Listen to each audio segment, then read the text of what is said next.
Hi, this is Brenda Green, and welcome back to Living in the Go. Today I want to talk to you about, believe it or not, a celebrity, Steve Harvey. He did an interview about, I guess, a week or so ago, and it hit the airways because people were talking about it and how in-depth it was on the Shannon Sharp show. The reality is, I don't always agree with a lot of things that Steve Harvey says. However, what I want to pull from that interview, and it really was a great interview, I want to pull some of the financial things that I think people need to realize and understand. So I'm titling this Steve Harvey is Still Messing Up. What do I mean by that? Well, he talked about his second marriage and how he was unaware of what was happening with his money situation.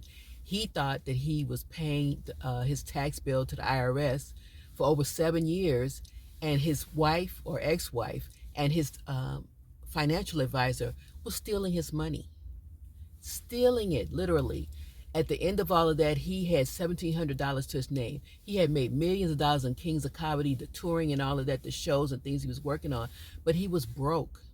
So the lesson from that is, anybody can get duped. I did a video a while back about Usain Bolt, but what we need to do is to focus on understanding what our money is doing. You can have an advisor, but you want to make sure you have a good advisor.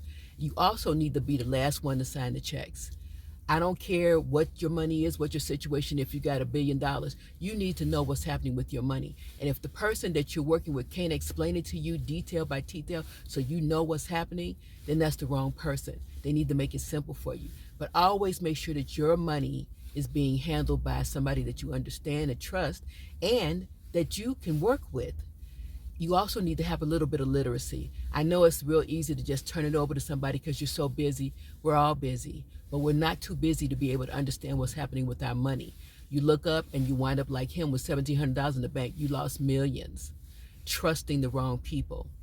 I say he's messing up because he's a worker. He will work hard. He's got great work ethic, but he's married again the third time, and he's trusting everything to his wife, and maybe she's being honest with it. I don't know.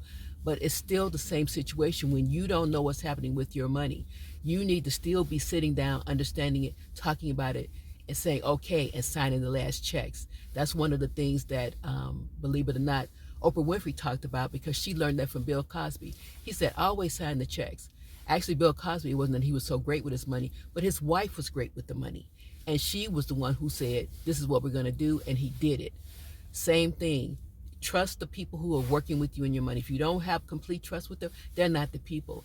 And in the same breath, you need to be more involved with what's happening with your money. So a little bit of information. It was on my mind. I saw the interview again, great interview. But again, focusing on the financial, he's still messing up. Hope that helps. Thanks so much and have a great day.